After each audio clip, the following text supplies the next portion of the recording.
신고 원인은 현재 모릅니다. 모른다는 사실 모르는 분들이 너무 많은데, 모른다가 현재로서는 정답입니다.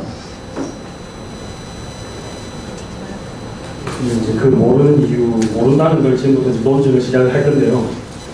그러니까 모른다는 걸 논증한다기보다 일단 있는 그대로 말씀을 좀 드리면, 먼저 사고 시각 문제 자체가 사고가 언제 났나부터도 이미 이게 참 확실하지가 않아요. 보세요. 수많은 이야기들이 있는데 그거는 일부러 뺐어요. 7시 20분 KBS 방송 나왔다는 거 있잖아요. 있어요, 여러분. 그거는 생각보다 봤다는 사람들이 굉장히 많아요. 내가 봤다. 7시 20분에 KBS에서 사고 났다는 거, 그 자막을 봤다는 사람이 굉장히 많거든요. 근데 그걸 일단 뺐고, 이거 공문서잖아요, 공문서. 지금 작성자가 안전행정부 소방방재청 상황실인 공문서에서 사고 시각을 8시로 권하잖아요, 지금. 공문서잖아요. 이런 공문서가 있습니다. 8시라고 주장하는 공문서는 하나 더 있습니다. 한국해운조합 인천지부가 당일 작성한 보고서인데 8시로 되어 있어요. 자, 여기에는 뒤에 막 내용도 있는데 여러분 보이신지 모르겠는데 8시 55분에 인천해양경찰서에서 전화 왔고 9시 10분에 삼등항해사하고 통화했고 9시 15분에는 일항사하고 통화했고 이렇게 자세한 내용들이 있는 거예요. 그러니까 이건 세월호하고 직접 통화를 해가지고 작성한 보고서잖아요. 거기에서 지금 8시를 쓴 겁니다. 우선 이렇게 자세하게 작성한 보고서에서 사고 관련해서 정말 가장 중요한 것 중에 하나잖아요. 사고 시각은. 그 8시로 썼습니다. 이 문서는. 8시. 다음. 8시 25분. 여기도 25분이죠. 이거는 이제 진도 군청 상황실이 전라남도 상황실에 보낸 어쨌든 공문서잖아요. 여기도 25분 돼 있죠. 8시 25분. 다음. 8시 30분. 해양수산부 산하 국립해양조사원이 항행경보를 발령을 하는데 거기에는 8시 30분으로 되어 있습니다. 다 국가기관이잖아요. 지금 다 공문서고. 요거는 근데 요거는 이 좀 뭔가 경위가 진짜 석연치 않아서 시사저널이 취재를 했는데 내용을 한번 좀 길지만 읽어볼게요. 많이 바뀌는 게. 시사저널 기자는 세월호 침몰과 관련된 항행경보를 직접 내린 담당자 정모 씨를 만났다. 정 씨가 밝힌 상황은 이랬다. 원래 사고가 나면 해경, 해수부 등 관계기관에서 사고가 났다고 먼저 알려준다. 그런데 그날은 담당기관이 정신이 없었는지 언론 보도가 나오는 연락이 있더라. 그래서 내가 9시 50분쯤 해수부 상황실에 직접 전화를 했다. 그때 8시 30분으로 들었다. 지금 정 씨는 해수부를 통해 들은 것이다. 착각은 아니었을까? 기자가 대단히 중요한 문제다. 잘못 들은 건 아니냐 그러거든요. 그러니까 아니다. 들었다. 라고 정 씨는 말을 했어요. 다음. 기자는 해수부 상황실에 이제는 해수부에 물었다. 해수부 측은 전면 부인했다. 상황실장은 전화 기록은 이틀만 저장하게 돼 있어 없지만 우리가 8시 30분이라고 말할 리가 없다. 1%도. 시사저널이 해양조사원 측에서 분명히 확인했다고 말을 하니까 내가 해양조사원에 전화해 볼 테니 다시 한번 확인해봐라. 그래서 이제 해수부에서 해양조사원으로 전화를 했을 거잖아요. 그러니까 정 씨가 입장이 바뀌어요. 당초 실수로 잘못 올릴 리가 없다고 말했던 정 씨는 돌연 세월호 침몰 사고를 뉴스를 통해 맨 처음 알게 됐고 우리가 자체적으로 사고 발생 시간을 예상했다. 자체적으로 예상했다. 사고 발생 시간보다는 지점이 더 중요하고 빨리 알려야겠다는 생각에 항행경보를 조급하게 올렸다. 라고 말을 바꿨어요. 이 같은 정 씨의 갑자기 쓰던 입장 변경에는 수긍이 안 간다. 정 씨 말대로 경황연전사 사고라면 그 이후라도 정정을 했어야 된다. 근데 사고 이후 8시 50분대라고 계속 나왔잖아요. 지금 48, 49, 50 나왔는데도 계속 놔두다가 6일이 지나도록 계속 8시 30분으로 명기돼 있었다. 더욱 의심이 드는 대목은 해양조사원 측이 시사저널 취재가 진행된 직후인 4월 21일 오후에야 8시 55분으로 정정했다는 점이다. 설령 이것이 행정상 실수가 맞다 하더라도 6일 동안 방치한 업무 태만을 지적하지 않을 수 없다. 어쨌든 뭔가 석연치 않게 바뀐 것이 하나가 있고 또 설령 이해한다 하더라도 이런 대단한 업무 태만이 아니냐 이런 기사가 있습니다. 아무튼 또 항행경보 8시 반. 다음 8시 35분이라는 문서가 있습니다. 여러분 이 문서는 굉장히 유명한 문서입니다. 바로 박근혜가 10시에 최초로 보고받았다는 바로 그 문서입니다. 국가안보실 상황보고서 1보. 여기에도 지금 8시 39분으로 되어 있습니다. 대통령한테, 이거는, 나도 뭐 대통령 자세하게 얘기할 기회는 따로 없긴 하겠는데요, 이번에는. 이게, 이 시나리오가, 이거 말 나온 김에 청와대 얘기 잠깐 할게요. 이 시나리오는 지금 어떻게 되어 있냐면, 청와대 시나리오는, 여러분, 일단 저도 뭐 몰라요. 뭐 하고 시간이 언제인지 저도 모르겠어요. 근데 일단 그래서 어쨌든 최초 시점, 최초 신고 시점이라고 하는 요걸 저는 뭐 여기서 국가 책임도 바로 발생을 하니까 일단 치고요. 일단 뭐 48, 49에 사고 났다 치고요. 어쨌든 여러분 그 청와대가 사고를 최초 인지한 시각이 언제입니까? 아시는 분이 안 계시나요? 청와대 최초 인지 시각은 9시 19예요. 왜 9시 19냐면 YTN이 이때 처음 쳤기 때문에 YTN이 최초 속보를 9시 19분에 YTN 보고 텔레비 보고 청와대가 알았다. 요 얘기예요. 여러분 국정원은 언제 알았을까요? 9시 19분에 텔레비 보고 알았답니다. 대한민국 국가정보원도 텔레비 보고 알았고 대한민국 청와대도 텔레비 보고 알았대요. 이거 뭐 YTN이 컨트롤 타오고 막 이러면 거의 뭐 근데 YTN 감도 어떻게 최초 보도를 할 수 있게 됐나? 이것도 석연치 않아요. 어찌 됐냐면 이 다 그들이 얘기한 거예요. 9시 13인가 14에 이건 13이라는 자료도 있고 14라는 자료도 있었어 그래요. YTN 기자가 평소 알고 지내는 경찰, 그러니까 육경, 해경 말고 경찰 간부하고 통화를 하다가 경찰 간부가 야, 뭐 사고 났단다 알아봐라 해가지고 했다는 거예요. 근데 또 여기서 왜 석연치 않냐면 경찰 간부는 대한민국 해양경찰청장이라는 사람 있잖아요. 경찰에 제일 높은 사람. 이 사람이 최초 보고받은 시각은 9시 29거든요. 근데 해양경찰청장한테 보고하기 전에 이 간부라는 사람은 언론에 먼저 흘린다는 소리잖아요. 자기 보고 라인에 보고하기도 전에 언론에 먼저 흘렸다는 거잖아요. 평소 친한 사람한테 그냥 이렇게 하는 거예요. 어쨌든 그런 식으로 YTN 최초 보도 경위도 이상합니다. 아무튼 근데 대한민국의 국정원, 청와대, 그 다음에 심지어 아까 그렇지만 안전행정부, 안전행정부 종합상황실도 다 텔레비 보고 9시 9분에 인지했다라고 지금 이야기를 하고 있어요. 이걸 누가 믿냐고. 이걸 한해 국정원이 한해 수조원을 써요. 수조원을 예산을 수조원을 쓰는 그 대한민국 정보기구가 YTN 보고 알았어요. 이거 말도 안 되는 소리예요. 이건 말도 안 되는 소리고. 아무튼 자 그래서 이제 청와대 얘기하는 중인데 청와대도 9시 9분에 인지했잖아요. 근데 박근혜 출근 안 했잖아요 지금. 출근 안 한 건 거의 확실한 거 아니겠어요? 그죠? 근데 이제 청와대에서 뭐라고 하냐면 9시 24에 청와대 주요 보직에 있는 사람들한테 문자 보냈다. 사고 났다고.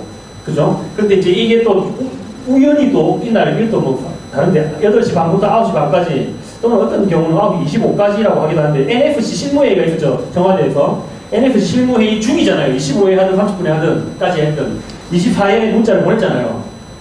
사고 났다고. 그럼 NFC가 바로 NSC면 국가안보와 관련된 사람들 다 모였잖아요 지금. 뭐 국정원이니 뭐 안전 관련 다 있는 거잖아요. 그러면 이 사람들이 이제 이때 이 문자 청와대 간부가 이 문자 봤으면 바로 회의 들어가야 되잖아요. 자 그럼 어떻게 됐을까요? 아까 말씀드린 것처럼 결정적인 건 항상 못 봐야 되잖아요. 세월호는 이 문자도 못 봤습니다. 그죠? 당연히 못 보는 거겠죠. 그래서 NFC는 그냥 끝납니다. 세월호 뭐 사고 난지 무관하게 그냥 종료가 돼요. 어쨌든 중요한 건 못 봐요. 못 보거나 못 듣거든요. 그리고 9시 24에 그래 했고 그러다가 9시 30에 해경에서 이제 상황 보고서를 보냅니다. 해경도 이제 해경 본청이 전 지역에 이제 전 관계 기관에 사고 났다고 해경의 상황 보고서를 발송을 해요. 청와대가 받았어요. 자 그랬으면 9시 30분에 바로 대통령한테 보고를 했어야 돼요. 근데 이제 뭐냐면 뭐라고 얘기했냐면 그 청와대 사람들은 대통령한테 사고 났다고만 얘기할 수는 없기 때문에 좀 더 자료를 모아가지고 정리해가지고 보고를 드리기 위해서 10시에 드렸다. 는 게 이거예요 지금. 좀 더 자료를 정확하게 하고 모아가지고 해갖고 거기에 35로 돼 있는 거예요. 그래서 지금 이게 이상한 거 아니에요? 그러니까 정부가 계속해서 얘기하는 8시 48, 49가 아니잖아요. 지금 대통령한테 보고할 때도 자기들이 신경 써가면 안 된 거잖아요. 지금 9시 반에 있는 거 해경상황 보고 그대로 갖다 놔도 이 내용이 별 차이가 없거든요. 사실 그대로 대통령한테 줬어야 해요. 사실 뭐 정상적이라는 지금 근데 이게 모든 게 비정상이라고 하니까 이런데 아무튼 그렇게 신경 썼다는 상황 보고서가 8시 35나잖아요. 지금 그래서 사고 시각도 현재 모릅니다. 근데 이제 이거를 뭐 합리적으로 조금 뭐 우호적으로 어쨌든 이해하는 방식은 이럴 수는 있죠. 그러니까 조금 더 이른 시간부터 뭔가 이상한 일들이 생겼을 수 있다. 근데 이제 결정적으로 넘어간 거는 뭐 8시 48, 49가 아닐까. 뭐 이런 정도로 뭐 이해해주는 방식도 있기는 합니다. 일단 어쨌든 뭐 답이라는 건 아니고 뭐 이렇게 해석할 수도 있다. 그래서 현재 사고 시각도 정확한 사고 시각도 우리는 알지 못합니다. 근데 이제 여기서 그림이 들죠. 그렇게 생존자가 많이 있는데 사고 시각을 아직까지도 특정을 못한다는 게 말이 되나? 좀 이런 생각 들기는 하는데 그러게요. 참 그건 그래요. 근데 이제 세월호가 거대한 배고 사람들이 자기가 어느 위치에 있었느냐에 따라 그 느낌이 다 달라요. 좀 그런 게 있어요. 그래서 조금 그다음에 어쨌든 이건 다 공문서잖아요. 제가 뭐 추론한 것도 아니고 다 공문서가 이러고 있는 거예요. 그거를 말씀을 드리는 겁니다. 자, 일단 사고 시각이고 이제 본질적으로 본격적으로 좀 들어가 볼게요. 침몰 원인. 우리가 익히 들어온 바로 그겁니다.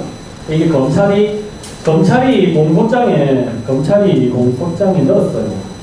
공소장이라는 거는 이제 기소한 거죠. 이 사람 재판에 붙인다. 회부한다.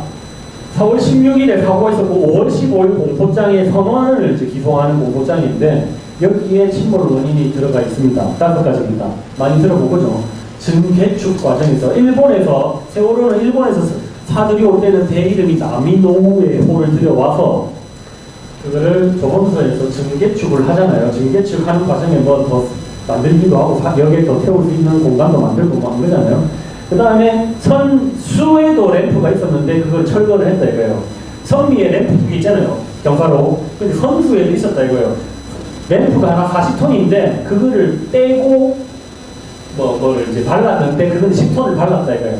그럼 40톤을 빼고 10톤을 넣었으니까 지금 30톤이 가벼워졌잖아요. 오른쪽이. 그런 불균형이 생겼다는 거예요. 그 다음에 증개축 과정에서 뭔가 보건성도 좀 더 나빠졌다. 그 다음에 좌우 불균형이 생겼다. 이 얘기고, 두 번째, 화물을 많이 실었다. 과적했다.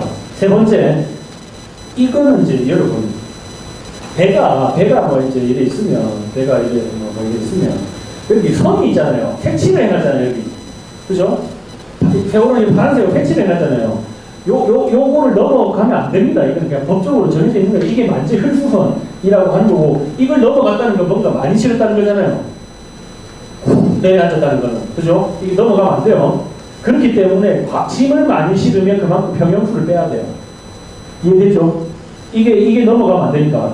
이게 더 넘어서 이 만지 흡수선 색칠해 놓은 거 이상 잠겨버리면 이건 진짜 과적한 게 전 사람한테 다 광고하는 게 되잖아요. 과적한 게. 그래서 짐을 많이 실었으면 이걸 뺍니다. 평형수를 빼는 거예요. 아무튼 그게 이제 세 번째 평형수 감축적재 부분입니다. 됐죠? 네 번째 고박불량. 과적을 했지만 그걸 잘 묶어 놓지도 않았다. 고박. 안 묶었다. 이해됐죠? 그 다음에 이게 이제 맨 마지막 조타 과실인데, 그러니까 이 네 가지 조건만 갖고 배가 침몰하진 않아요. 방아쇠를 당기는 게 5번입니다. 이게 쉽게 표현해서 핸들을 이빨 꺾었다. 우리 자동차로 표현하면 핸들을 이빨 꺾었다는 소리죠. 지금 정부에서 말을 한 건 이거예요.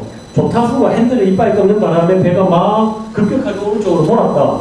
급격하게 원래 우리 자동차 오른쪽으로 돌 때 왼쪽으로 쏠리는 거 있잖아요. 이걸 외방 경사라고 하는 거예요. 우리 그잖아요. 오른쪽으로 돌 때 관성 때문에 그죠? 왼쪽으로 틀리는 거 있잖아요. 우회전할 때 몸이 오른쪽으로 틀리잖아요. 요걸로 세월호가 우회전하면서 왼쪽으로 쏠렸다는 거예요. 근데 왼쪽으로 기울어 침몰했잖아요. 세월호가. 이게 지금 정부 주장입니다. 됐죠? 이 네 가지 조건이 있고 방아쇠를 달린 게 이 핸들 이빨 꺾은 거. 요게 정부가 말한 침몰 원인이에요. 됐죠? 자, 근데 이제 이게 답이라고 많이들 전 국민이 이렇게 알고 있죠. 사실 알고 있는데 얼마나 이게 말도 안 되는 소리인지 내가 진짜 아까 우리 오늘 진짜 너무 말도 안 되는 소리 너무 많이 하는데, 정말. 아까 뭐 선언인지 몰랐다는 것도 그렇고, 참. 네. 이제 가볼게요. 하나, 이제 재판부터 먼저, 재판 결과부터 해볼게요. 일단 1심 판결문에서는 아까 그 침몰 원인은 다 받아들였습니다. 1심 판결문은. 다만, 요거는 아는 사람도 몇 명 없고, 그 다음에 중요한 문제인데도 거의 몰라요. 이건 그만큼 꼼꼼하게 본 사람이 없어서 그래요, 한국에.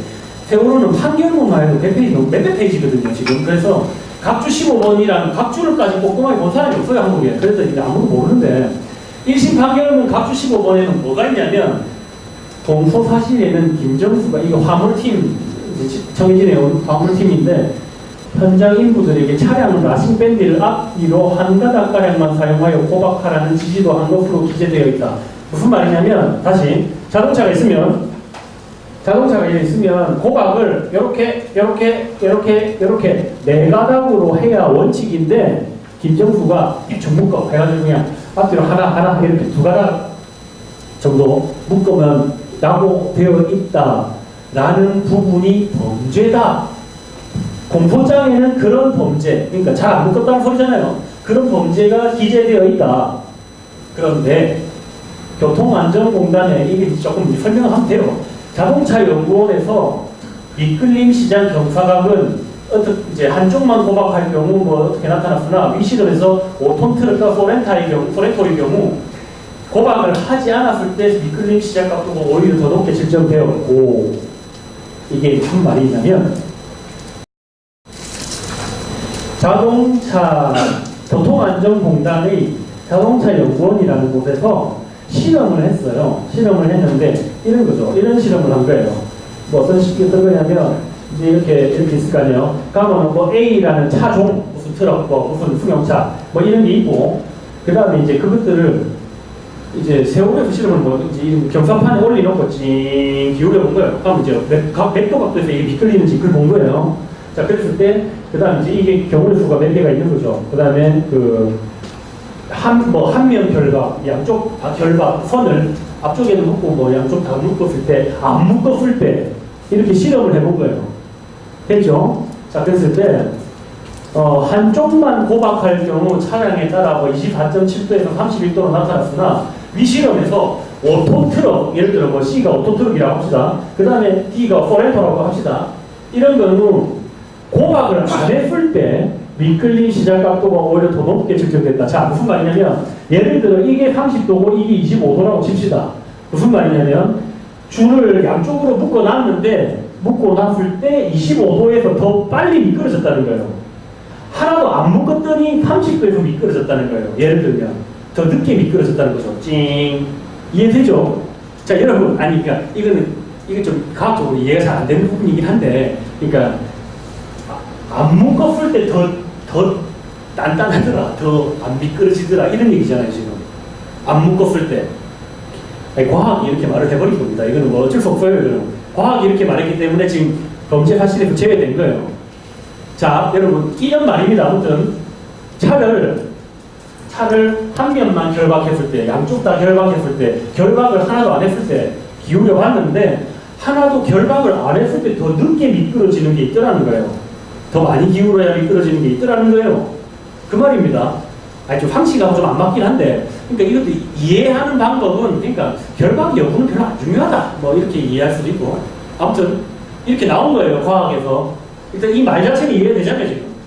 그죠? 기울여 본 거예요. 두 번째, 뒤에 문장도 조금 이제 비슷한 건데, 이번에는 국가수입니다. 국가수가 실험을 해봤는데, 1톤 포터 자동차의 최대 정지 마찰 계속 막 이래 되면 또 내 일이 아니다고 생각하는 사람들이 있지만 별거 아닙니다. 보세요. 1톤 포터 자동차는 최대 정지 마찰 계수가 0.69가 나왔는데, 그 다음에 선박 해양 플랜트 연구소도 0.69를 계수 마찰 계수로 적용해서 시뮬레이션을 했는데, 검사가 이제 이게 무슨 말이냐면, 보세요. 이 말이 무슨 말이냐면, 국과수에서 실험을 해보니까, 이건 오하마나에서 한 거예요. 이건 세월호하고 실험 못하니까. 오하마나호에서 1톤 포터 자동차를 오하마나호에 갖다 놓고 마찰 개수, 최대 정지 마찰 개수를 살펴봤다. 이게 뭐냐면, 이게 조금 설명드릴게요. 보세요. 마찰 개수가 뭐냐면, 정지, 이거 처음에 이런 거 움직이기 힘들잖아요. 처음에. 근데 일단 움직이고 나면 또 잘 미끄러지잖아요. 그래서 그는 그러니까 처음 정지 마찰 계수는 숫자가 큽니다. 처음에 잘 안 미끄러지잖아요. 장롱도 처음에는 안 미끄러다 한 번 미끄러지면 이제 움직이잖아요. 그래도 운동 마찰 계수는 숫자가 더 낮아요. 정지 마찰 계수는 숫자가 더 커요. 이해되죠? 더 빡빡하다는 거죠. 마찰 계수. 그랬을 때 최대 정지 마찰 계수가 0.69로 나왔어요. 1톤포터가 오하마나오에서 해보니까. 자, 근데 그게 무슨 이 0.69라는 게 어떤 의미를 갖냐면 30도에서 미끄러지는 1톤포터가 30도에서 미끄러지는 게 만드는 마찰 계수는 0.58이라는 거예요. 마찰 계수가 0.58이면 30도에 미끄러지는 거예요. 근데 0.69잖아요. 그러니까 30도에 안 미끄러지는 거잖아요, 지금. 이해되지 않나요? 그죠? 이해되죠? 그죠? 30도에 미끄러지는 게 0.58인데 그것보다 더 빡빡하다는 거예요. 지금 실험해보니까. 이렇게 나온 거예요. 이게 이제 이 숫자가 왜 중요하냐, 30도가 왜 중요하냐면 지금 검찰이 자기들이 주장하는 게 뭐냐면 세월호가 처음에는 기온이 한 30도 있다가 이 사람마다 좀 다르긴 한데 민간 자문단 단장 허용범위 같은 경우는 아까 그거 우회전 갖고 기울어진 건 20도고 거기다가 막 화물이 쏟아져가지고 왼쪽으로 그래가지고 잘 안 묶었으니까 쏟아져가지고 더 기운 게 10도 더 기울어가지고 30도 기울었다 이런 주장이거든요. 그런 거거든요 지금. 그런데 지금 보세요. 30도를 기울어도 자동차는 안 쏟아지잖아요 지금. 이해되죠? 30도 기울었을 때 미끄러지는 게 0.58인데 그것보다 더 빡빡하잖아요. 그러니까 이건 이게 세월호가 침몰하는데 영향을 줬다고 볼 수 없잖아요 지금. 됐죠? 그래서 각주에다가 공소장에는 있는 내용인데 뺐다는 거예요. 이거는 범죄가 아니라는 거예요. 범죄 사실을 제외했다는 거예요. 그래서 범죄 사실을 제외한다잖아요. 이 말은 무슨 말이냐면 무죄라는 것도 아니에요. 유무죄 판단을 할 필요도 없다는 거예요. 아예 그냥 이거는 잘못한 게 아니라는 거예요. 이해되죠? 일단 1심 판결문에는 이런 부분이 있어요. 일단 이거는 끝까지 대법원까지 확정되는 겁니다. 됐죠? 일단 1심 판결은 이거 안 사는 별로 없어서 일단 말씀드린 거 이제 중요한 건 항소심이에요. 중요한 건 항소심 판결문인데 아까 우리가 얘기했던 그 5가지가 있었잖아요. 검찰이 발표한. 근데 이제 일단 좋다 화식이 없으면 일단 이 일 자체가 일어나지가 않아요. 이거 방아쇠니까. 방아쇠를 그냥 많이 과정했다고 무조건 침몰하는 게 아니에요. 이거 정부가 참 계속 여론전을 펼친 건데 아무튼 그 좋다 과실이 무죄가 나옵니다. 박한결이 3등항에서 박한결이 지시하고 원래 배의 좋다는 항해사가 지시하고 조타수가 조타를 하는 거잖아요. 3등항해사 박한결과 조타수 조준기의 조타 과실 부분에 대한 항소심 법원의 판단이 이겁니다. 세월호를 해저에서 인양하여 관련 부품들을 정밀히 조사한다면 사고 원인이나 기계 고장 여부 등이 밝혀질 수도 있다. 그러나 형사재판에서 증명 책임은 검사에게 있으므로 사고 원인을 모를 때는 피고인들에게 유리하게 판단할 수밖에 없다. 사고 원인을 지금 모르는데 네가 조타를 잘못해서 넘어졌어 라고 말을 할 수가 없다는 거예요. 항소심 판사가 판결이 이겁니다. 그래서 따라서 사고 당시 조탄이나 프로펠러가 정상적으로 작동했는지에 관하여 합리적인 의심이 있는 이상 피고인 조준기에게 우연으로 대각도를 조타한 업무상 과실이 있고 피고인 박한결에게 대각도 조타에 대한 감독 의무를 소홀히 한 과실이 있다고 단정하기 어렵다. 그래서 이 부분은 무죄를 때린다. 이런 거예요. 조타 과실 부분이 무죄가 난 겁니다. 왜? 자, 이걸 또 이해를 잘해야 되는데 원래 형사재판에서 무죄라는 거는 이게 좀 표현이 좀 조심스럽긴 한데 무죄는 막 너 너무 착하구나 라기보다는 검찰 측이 그 범죄를 인정을 못했다는 소리예요. 그죠? 법적으로 보면 그죠? 그죠? 자, 그런데 이거는 그걸 넘는 겁니다. 이거는 뭐냐면 검찰 측이 조타 과실을 했다는 걸 입증을 못했을 뿐만 아니라 그것도 못했지만 사고 원인 자체를 모른다는 거예요. 지금 왜? 조타뿐만 아니라 기계 고장으로 이런 일이 일어날 수도 있다는 합리적 의심도 있다는 거예요. 그래서 네가 조타 확 뜯었네 라고 말을 못한다는 거예요. 이게 항소심 판결문의 판시입니다. 사고 원인을 모른다는 거예요. 검찰 측이 조타 과실을 입증을 못한 수준이 아니라 사고 원인 자체를 모른다는 거예요. 그렇게 판단을 한 겁니다. 여러분 그렇다고 박한결 조준기가 쌍무죄 받았다는 소리는 아닙니다.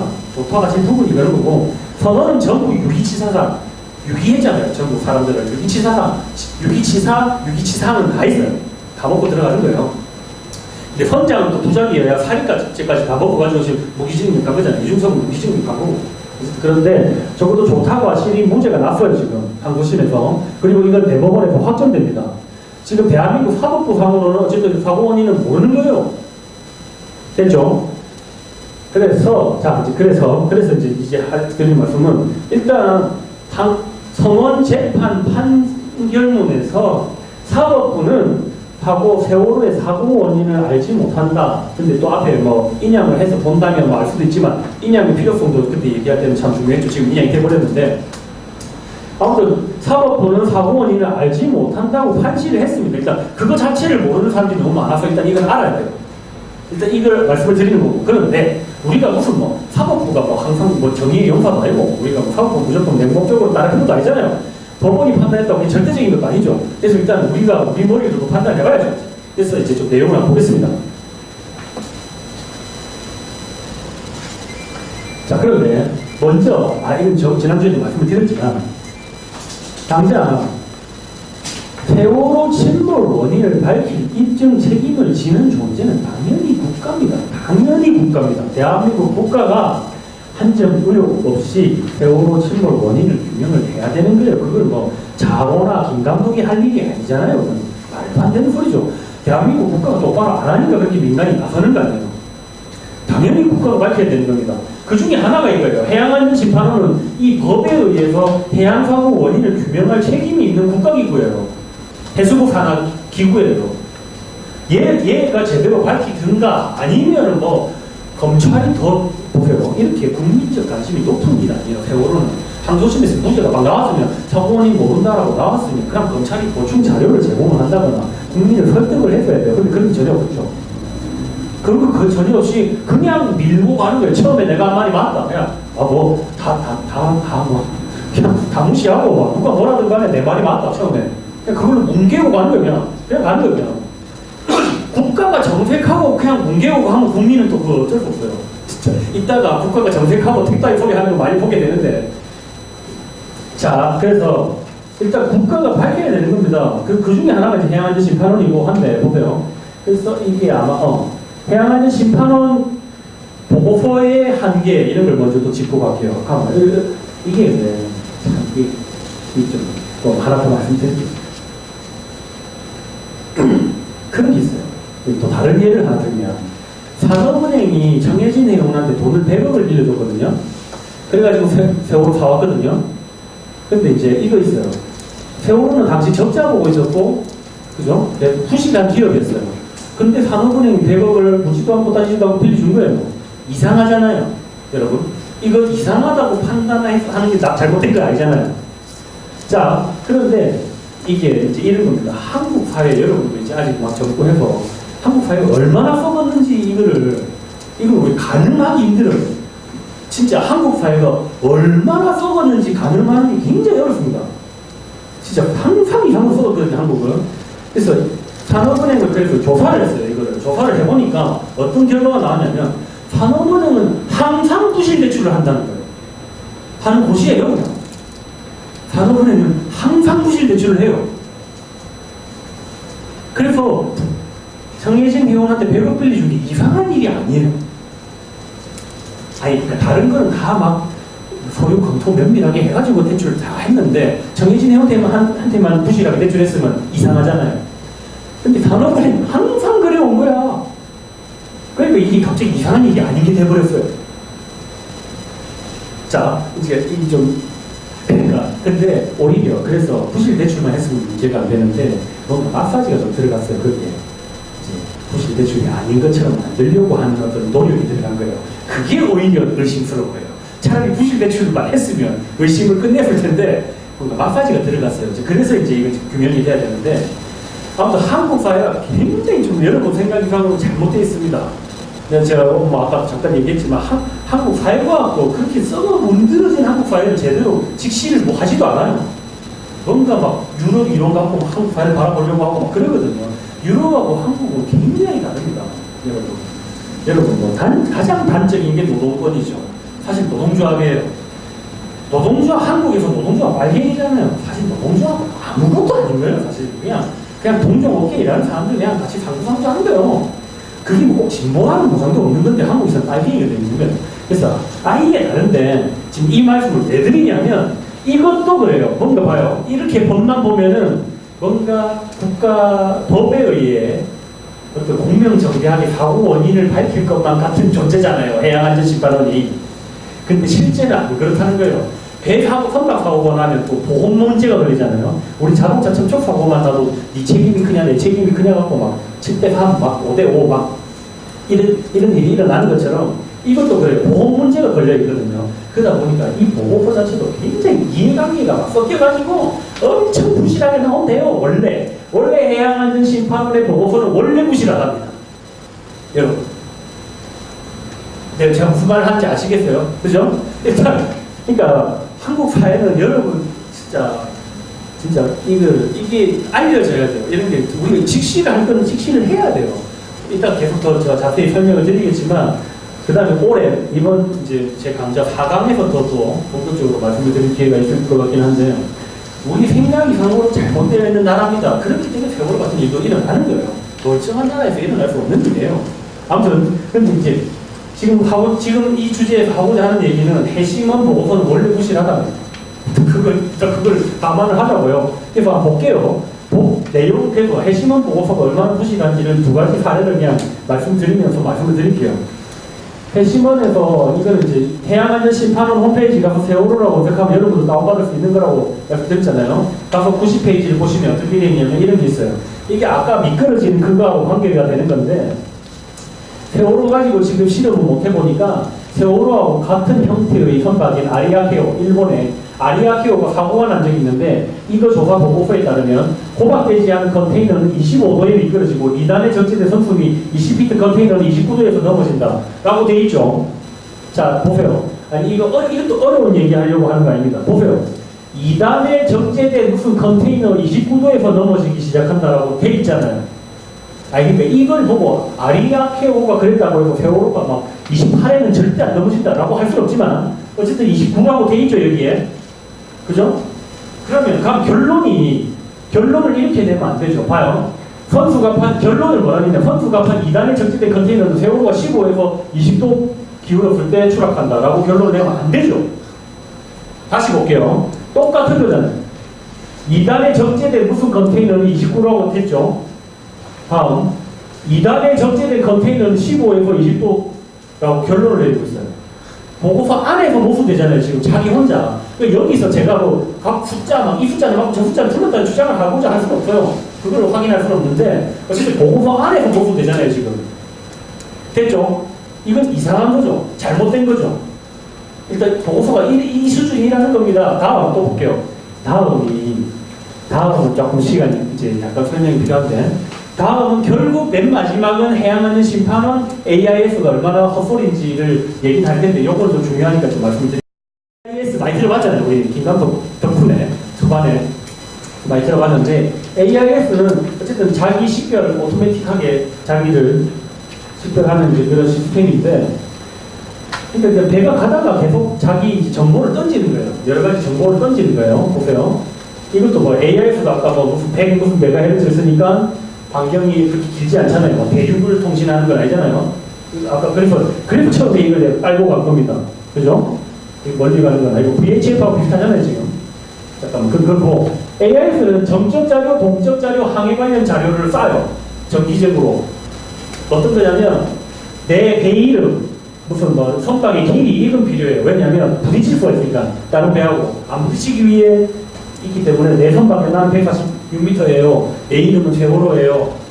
나는 인천에서 출발해서 제주도 가는 길이에요. 이런 거. 그 다음에 내 지금 위도 경도는 어디예요? 나는 선수 방향은 어느 쪽을 가리키고 있어요. 이런 걸 정기적으로 쏘는 겁니다. 그게 AIS입니다. 배가 쏴요. 쏘면 어떤 전송 간격으로 쏘냐면 보세요. 느리게 또는 방향 전환을 안 하면 천천히 쏴도 돼요. 근데 이제 빨리 가거나 방향 전환을 하면 좀 자주 보내야죠. 그래서 이거는 방향 전환 안 하는 거고 방향 전환 하는 거고 이거는 속도가 느리면 상본의 속도도 이 정박 중이고 방향 전환도 안 하면 3분에 한 번씩 쏴도 돼요. 근데 막 빠르고 하면 2초에 한 번씩 쏘고 이런 거죠. 막. 이해되죠? 빠르고 막 회전하고 있으면은 쏴야죠. 자주자주 다. 이해되죠? 이런 게 AIS입니다. 그런데 이제 AIS가 문제가 뭐냐면 정부가 이렇게 5번 발표를 했는데 처음에 없다고 그랬어요. 대전에. 이게 또 좀 설명하자면 쭉 대전에 여러 가지 정부 종합평가에 이제 모아져요. 자료가 모아지는 곳이 있는데 거기에 세월호 항적 자료가 없다 그랬어요 처음에. 나중에 목포 VTF 자료를 복원해 보니까 3분 36초만 없고 나머지는 다 있더라라고 발표했어요. 당일날 오후에. 다음에 4월 21일에 이것부터가 이상하죠. 똑같은 목포 VTF 자료인데 이걸 정밀하게 복원했더니 3분은 찾았다. 이제 36초만 오른다 라고 했어요.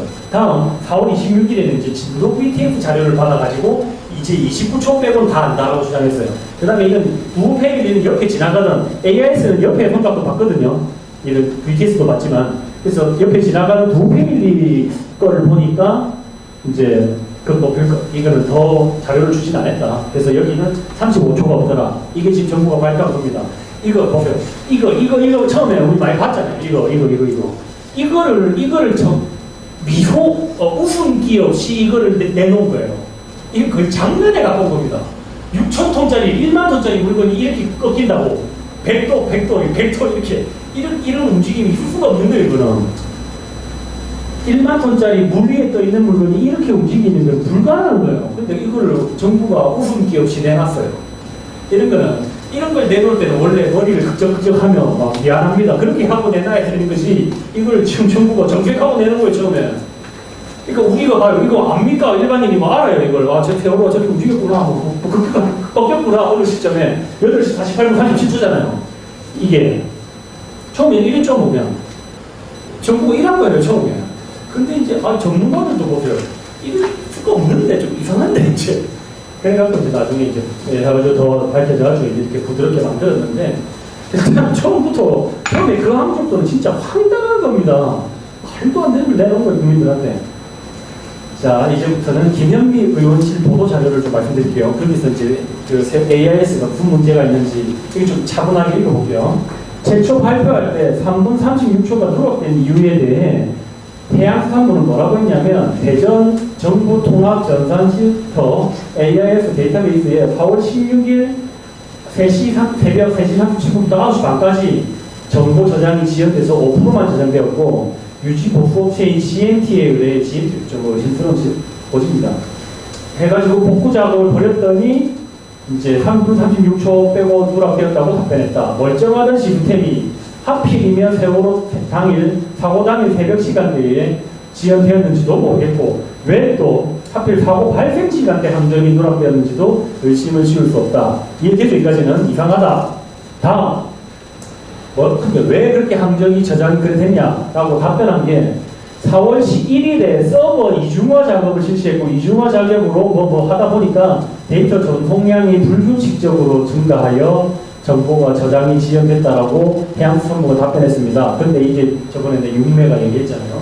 해수부는 4월 1일 작업한 서버 이중화 작업의 오류를 16일이 될 때까지 발견하지 못했다는 것도 이상하고 그 다음에 테스트만 제대로 해서도 발견됐을 단순한 오류인데 그 다음에 15일 동안 아무런 문제가 없다고 또 16일에 정보가 또 누락되는 것도 이상하잖아요.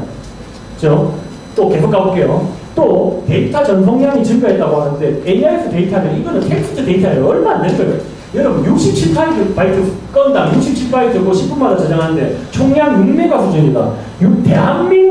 대한민국 정부 통합전산센터가 6메가를 감당을 못해가지고 정보 저장이 지연됐다는 해명을 이게 누가 믿습니까 이거를? 여기서 끝나는 게 아닙니다. 계속 갑니다. AIS는 막 의혹 덩어리예요. 그 다음에 다음 이 김현미 의원실의 마지막 의혹제기인데 보세요. 이것도 웃긴데요. 자 보세요. 아까 다시 날짜 다시 볼게요. 날짜 보면 자 16일에 그죠? 21일에 목포 정밀, 16일에 목포 됐죠? 26일 진도 있죠? 16, 21, 26이죠? 자 그런데 알고 보니 해양수산부 자기 소속 기관인 해양안전심판원은 진도 VTF 자료를 이미 4월 16일에 확보했더라. 해수부는 4월 26일에 확보했잖아요. 근데 해수부 산하기관인 해심원은 이미 4월 16에 열흘 전에 확보를 해놨더라는 거예요. 알고 보니까. 그래서 4월에 했다는 거예요. 했다는 그런데 보세요. 근데 왜 해수부는 17일 항적자를 발표하면서 왜 이미 확보된 해양 안전심판원이 진도 VT 자료를 이미 확보를 한 거잖아요. 자기 애들이, 자기 부하들이 확보했는데 그거는 확인도 안 하고 그냥 꺾인도 막 발표한 거 아니에요. 이걸 발표한 거예요, 이거를. 자, 선박 사고가 발생하면 해심원이 누구보다 먼저 달려가서 조사하는 것을 알 텐데, 해수부가. 그거 하라고 만든 단체잖아요. 기구잖아요. 이 과정에 상호 협조가 되지 않았다면 심각한 문제다. 결국 열흘이나 지나 확보했다. 이도 이상하죠? 근데 이게 끝이 아닙니다. 하나 더 결정적인 의혹이 끝으로 있는 더욱 황당한 것. 자, 그런데 4월 16일에 해양수산부의 산하기관인 해양안전심판원이 진도 VTS 자료를 확보했을 때 그 자료하고 4월 26일에 해양수산부가 진도 VTS 자료를 확보했을 때 그 자료가 달라요. 딱 같은 데서 구했는데. 그 말이거든요. 자, 보세요. 더 황당한 건 모두 진도에서 구했는데 이건 표현이 잘 가요. 이래 돼 있어요. 이건 해양안전심판원이 해명한 거예요. 보세요. 뭐냐면 자기들이 4월 16일에 진도 VTS 받을 때 8시 47분 35초부터 8시 52분 30초까지 총 4분 55초가 없었다는 거예요. 아까 그 3분 36초를 다 커버하는 4분 55초는 없었다는 거예요.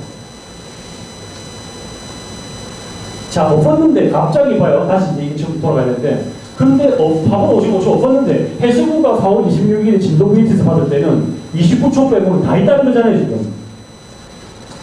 지금 이해됩니까? 자, 무슨 말이냐? 표로 그려야 돼요. 이 표를 그리면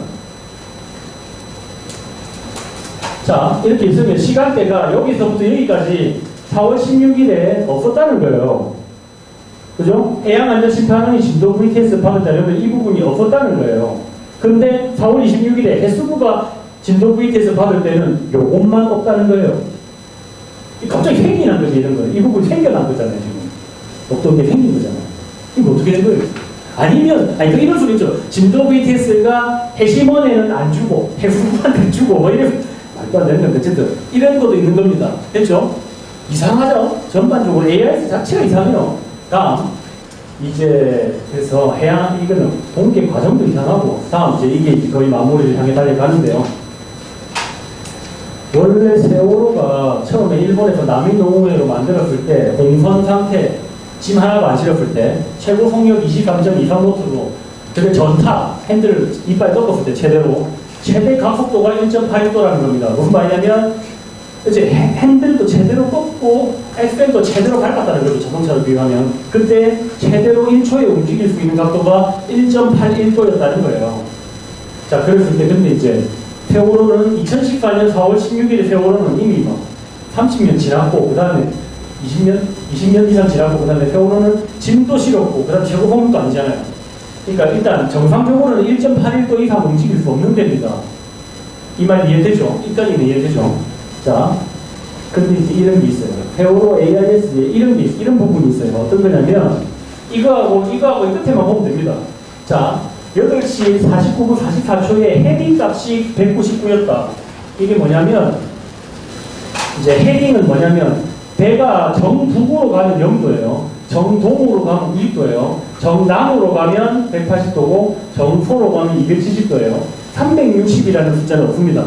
359까지 있고 그 다음에 정북은 0도입니다. 360은 오류 코드예요. 아무튼 그런데 지금 8시 49분 44초에 199면 대충 요 정도 간 거잖아요. 지금 199면 이해되죠? 이제 199인데 1초 뒤에 213이 됐잖아요. 1초 뒤에 213이 됐다는 거는 1초 뒤에 1초 만에 오른쪽으로 14도 돈 거잖아요. 이해됐죠?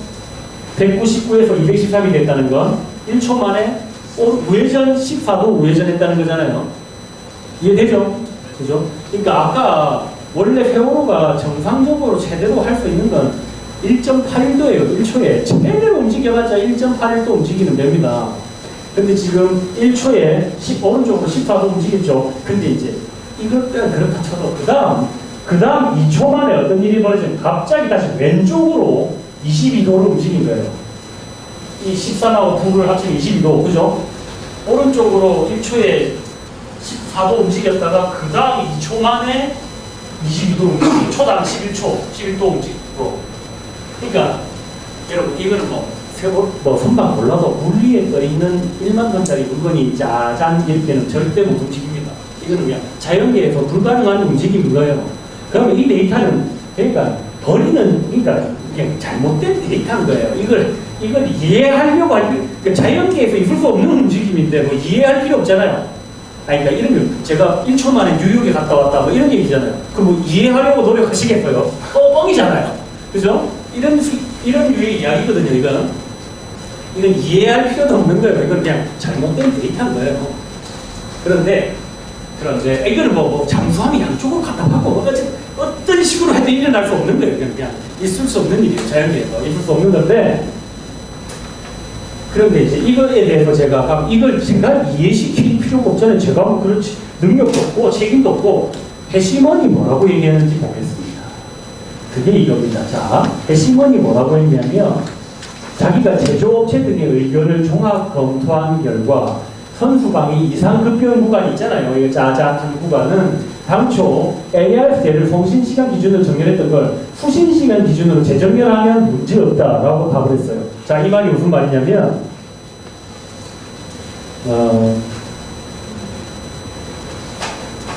자, 세월호가 이제 ABC 순서로 데이터를 쐈을 거 아니에요. 시간 순서로 이렇게 쐈을 거 아니에요.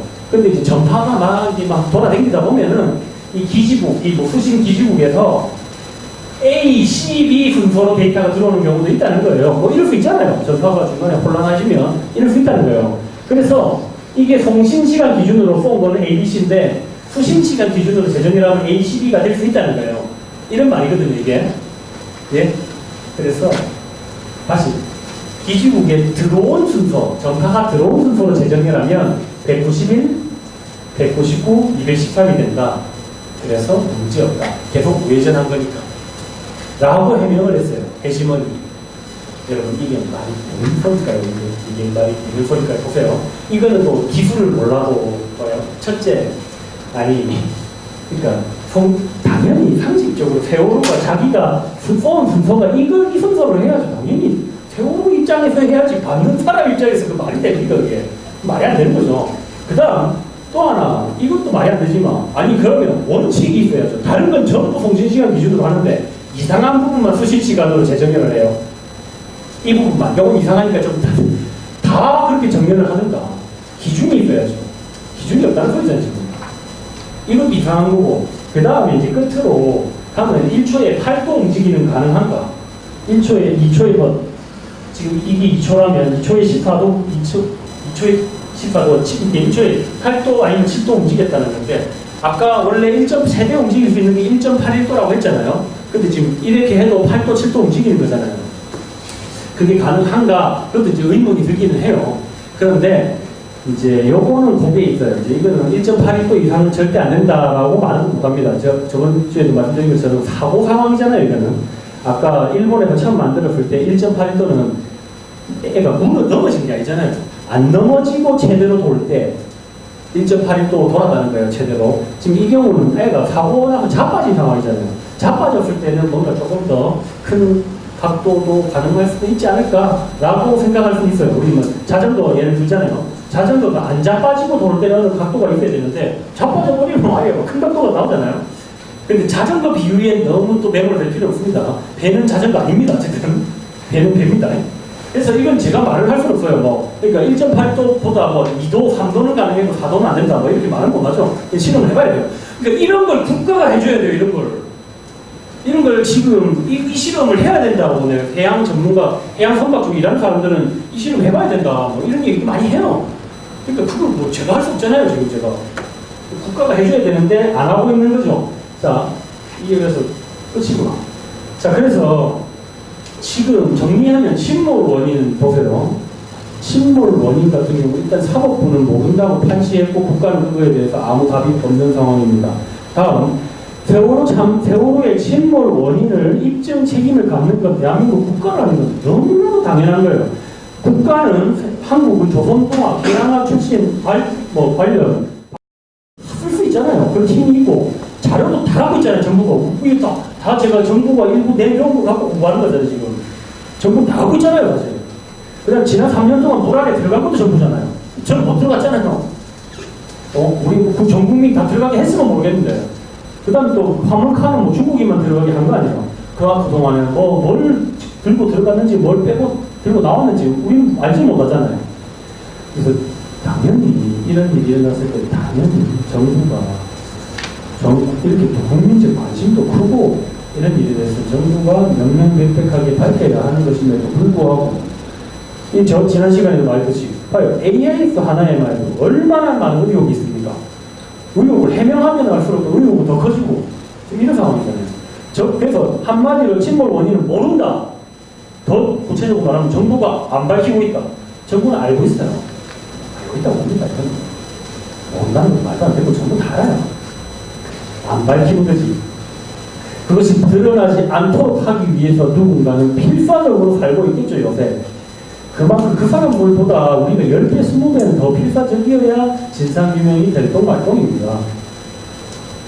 그래서 침몰 원인 부분은 사실 보세요. 침몰 원인도 이제 오늘 그런 기대를 하셨을 수도 있어요. 침몰 원인 하면은 잠수함 얘기니, 내부 폭발설이니, 암초 충돌설이니, 최순실 이후로 등장한 인신공양설이니, 그런 류의 이야기를 들을 수 있을 줄로 좀 기대하고 오신 분이 있을 수도 있는데, 그런 거는 대해서는 전혀 저도 알 수 없는 거예요. 모르는 거 모르는 거고, 이거를 안다고 지금 얘기하는 사람이 틀린 거예요. 제가 근데 모른다고 얘기할 때 제가 자로나 김감독을 비난하고자 하는 건 아닙니다. 국가가 안 하니까 그쪽에서 지금 노력을 하는 거는 높이 평가하는 거예요. 여기서 김감독 인텐션이 곧 나올 거예요. 어쨌든 김감독 인텐션은 곧 나올 거고, 무슨 부산국제영화제 몇 개대 출품을 목표로 달려가고 있다고 하고요. 그 다음에 인텐션 같은 그런 영화는 다른 것보다도 보안이 중요하잖아요. 한 번 공개됐고 이거 긴 빠지니까. 그래서 지금 굉장히 잘 보안을 중요시하는데, 어쨌든 현재까지 그쪽에서 이야기해 주는 거는 물리학자들의 조언을 많이 받았다는 얘기를 하고, 그 다음에 좀 지금까지 많이 알려지지 못했던 행정자 증언을 많이 제록했다. 그래서 분명히 한번 공개되면 사회적 반향은 있을 거다. 일단 그 수준입니다. 그러니까 그 다음에 일단 그래요. 인텐션은 그렇고, 자로는 결국 장수함이라는 건데 모르겠어요. 그 다음 침몰 원인은 모른다보다 더 중요한 게 뭐냐면 지금 말씀을 드리는데, 침몰 원인이 뭐든 간에 구조를 하면 되는 거였어요.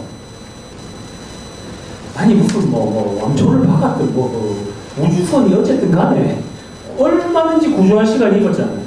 구조할 수 있는 수단이 있었고, 방법이 있었고, 인력이 있었고, 장비가 있었고, 구조를 하면 되는 거였어요. 사실 사고는 날 수 있는 거예요.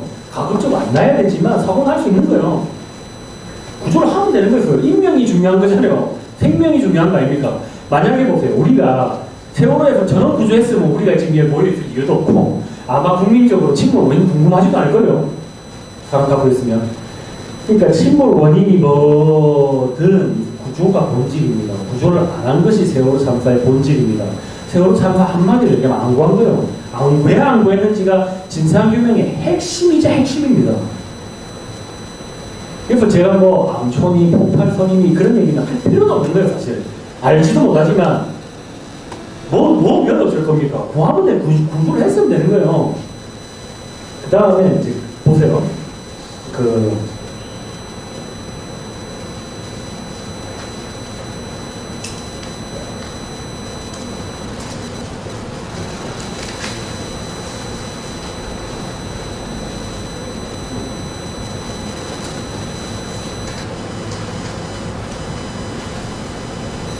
그래서 이제 이 부분, 뭔가 침몰 원인 부분에 앞서 제가 가족들이 있으면 비판 준다는 그 표현이 참 흥미진진하고 그런데 그런 부분에 이제 너무 빠져드는 거, 그것도 조금 경계할 필요가 있습니다. 사실상 알 수 없는 걸 자꾸 그렇게 하는 거거든요.